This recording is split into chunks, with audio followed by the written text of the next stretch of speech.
I can't believe that I made it to 150 videos. I really must just have no fucking life. I started this channel in like May. There's channels that they've been around for years and they have like 30 videos, but I have 150 now. And that's fucking awesome, I guess. Now, in 150 videos, and I'm not gonna pretend here to be some kind of YouTube guru, because I'm clearly not. Like, I'm proud of having coming up on 1,600 subscribers, but you know, I'm not gonna act like this is 8 crazy tricks to get you millions of followers on YouTube. This isn't one of those videos. This is just me talking about different things I figured out that worked for me personally as I was building this channel. Some things that worked for me ain't gonna work for you, and some things that didn't work for me might work for you, because as many people as there are in this fucking thing, there's that many fucking stories of how shit does and doesn't work. Actually, that's probably the first piece of advice. Like probably anybody who's made anything on YouTube, I've sat around looking at different videos on ways to build your channel and the best ways to make videos and the best way to have a schedule and blah blah blah. And all of those things are good to keep in mind, but you can't stress out over them too much. I remember very early on I tried to do that thing where you stick to a schedule. I was posting 3 days a week, Monday, Wednesday, and Friday, and that schedule fell apart super fucking fast because the way that my life is, I have a very unpredictable work schedule. It's just not feasible for me to commit to, I'm going to put this out on this time on this day. It's just, it increases the amount that I would burn out on doing the channel, so I just got rid of it. In general, I'll try to have videos come out on 11 AM when I have them coming, but honestly, the most successful videos on this channel were the ones that completely broke the concept of a schedule. In particular, it was videos that I saw that I had a topic that a lot of people weren't talking about yet that I felt people were going to be talking about. Like, by far and away, the biggest video on this channel is one of the Sinbad videos, the one about him dressing up like a pirate and whatnot, and I saw a lot of chit-chat about this starting to happen, but there are no big articles yet covering it, no other videos really talking about it, so I was like, here we go, I did it, and I was also lucky enough to have Sinbad actually retweet it. But had I kind of stuck to the schedule and be like, oh no, I gotta put this out at 11 AM tomorrow, I might not have caught that wave the way that I caught it. Same thing with the Steve Harvey video about the Asians. There's been a few times when I had a topic kind of a little bit earlier than bigger channels did, and I benefited from it.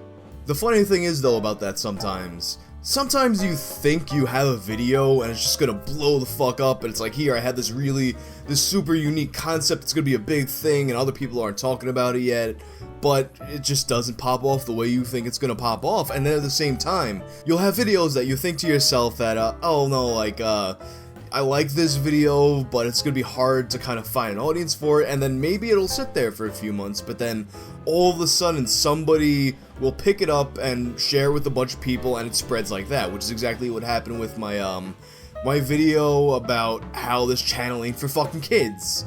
All of a sudden, one day, somebody shared it to Child Free on Reddit, and people fucking loved it, and then I got a ton of subscribers that way. Part of the reason why I didn't expect that video to do as well as it did is because I couldn't really find good keywords to rank that video, and I find that of all the advice that you kind of hear from the YouTube gurus, like those kinds of people, probably the most useful piece of advice is to going for the long tail keywords. YouTube's keyword system isn't super intuitive.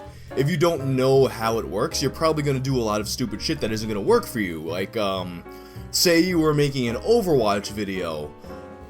You might think that the thing to do is to make one keyword Overwatch, make another one gameplay, or something like that, and unless you're a top YouTuber with millions and millions of followers, you're never going to rank for a very general topic like that. However, the way YouTube's keyword system works is it kind of looks at specific phrases.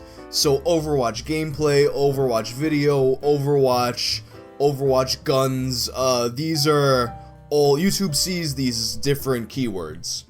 And the more specific you can make it, the better it is. So say you had an Overwatch gameplay video and you did something very specific, like you found some kind of new trick. You're the first person in the world to have it. You want to describe that trick in every kind of way that a person might actually type it into the search bar.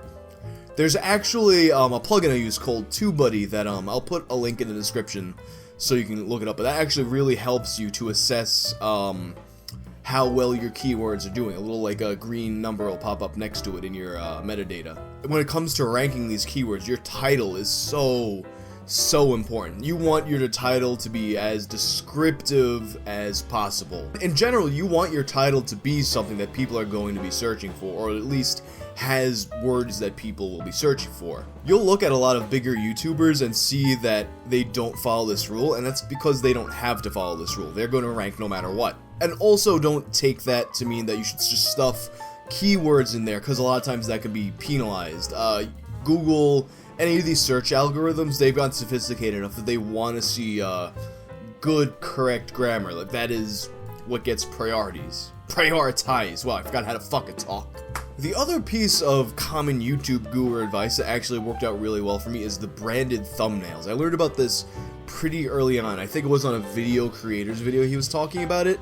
And as soon as I applied that, now every one of my videos has the Whang thing on the left side. As soon as I did that, I saw my views from suggested videos go way up. And I think it's because people, they kind of see that pattern on the right side of the screen, and it just attracts attention when you see a pattern like that. And all you really have to think about is how your actual viewing habits are. I mean, I'm a big fan of H3H3, and whenever I see that little H3 in the corner on a video that pops up on my feed, I click it right the fuck away, because I know that's something that I'm interested in. If people like your videos, you want to make it as easy as possible for them to find it. Now, going back to how it can be unpredictable, trying to guess which videos are going to do well and which ones aren't, it's also kind of unpredictable how people are going to react to a video. I feel like almost every video I put up, I feel like, oh, this is going to be the one, this is going to be one where I say something that gets interpreted away that now, like, everybody fucking hates me all of a sudden, everybody unsubscribes, my channel's dead, I'm unemployable, and it never really works out that way. I was fucking shocked when my video about Milo Yiannopoulos and his book getting banned, which now, since that video's been made, it has been banned, but I was really shocked, considering that I feel like I have a kind of a broad audience of both liberals and conservatives. I was shocked at how positive the reaction to that video was. I think to this day it still doesn't have a single thumbs down and a decent amount of views. I thought people were going to be calling me a Nazi apologist or some shit for that video, and it simply didn't happen. Same thing with the Marduk video. I thought people were going to be like, oh, you're a fucking Nazi, and it didn't happen. Although, strangely, I had somebody calling me a libtard on, I think it was on one of these conspiracy videos, which I guess that goes into, another topic. There are certain topics on YouTube that the people who are interested in them obsess over them, and they search for them day in and day out. If you make a new video on these topics, people will show up, and they'll copy and paste shit into the comment section, they'll argue with fucking everybody. There's something wrong with them. Like, anything to do with conspiracies, you'll draw these people out. Mandela Effect videos. If I were to make another Mandela Effect video, which I do have another angle on the Sinbad thing that I never really got to address it. It pops up from time to time. I know that I'm gonna get that fucking dumbass with the fucking Hellraiser avatar popping up for that one. My friend Izzy Noberry, who I fucking shouted out a while ago, he triggered some community of weird, people who take care of baby dolls as if they're alive. Like, those people are, like, going crazy on his shit still, even though the video got taken down. If you're on YouTube and you happen to unearth one of these topics, just fucking prepare yourself for a onslaught of fucking hate. And here's the thing about that onslaught of hate, though. Don't avoid it. Never avoid anything on YouTube. Whatever you feel is truthful and you want to talk about, put it out there, because, like I said, you can't fucking predict it anyway. People flip the fuck out when you take the opposite stance on them on any fucking topic, especially one that's important to them. And that fucking Sinbad video, holy shit, like, the hate came in so fucking fast that, like, my phone was going off every second, like someone else telling me to go fuck myself, or drop dead, kill myself, you look like a faggot. Like, it's non-stop hate. Like, we all go around talking about how much we don't care about what other people think, and we believe it, but until you get to that point where your fucking notifications are an endless stream of fucking hate, that's when you realize, oh, I actually do kind of care. But then that's where the fucking magic happens, because you start to actually not care. You turn off your notifications and you're like, oh, these fucking hates, what the fuck, who fucking cares? Like, honestly, that feeling of just getting a constant onslaught of hate, it changes you for the better.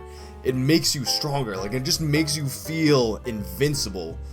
I highly recommend that everybody, if possible, experience that shit at least once in their life, because that it will realize how little other people's opinions actually fucking matter. But that being said, I am highly appreciative of the positive opinions from the people who have still stuck with me, the people who continue to come. Hopefully I'll be able to bang out at least another 150 videos. But anyway, until next time, everybody get fucked.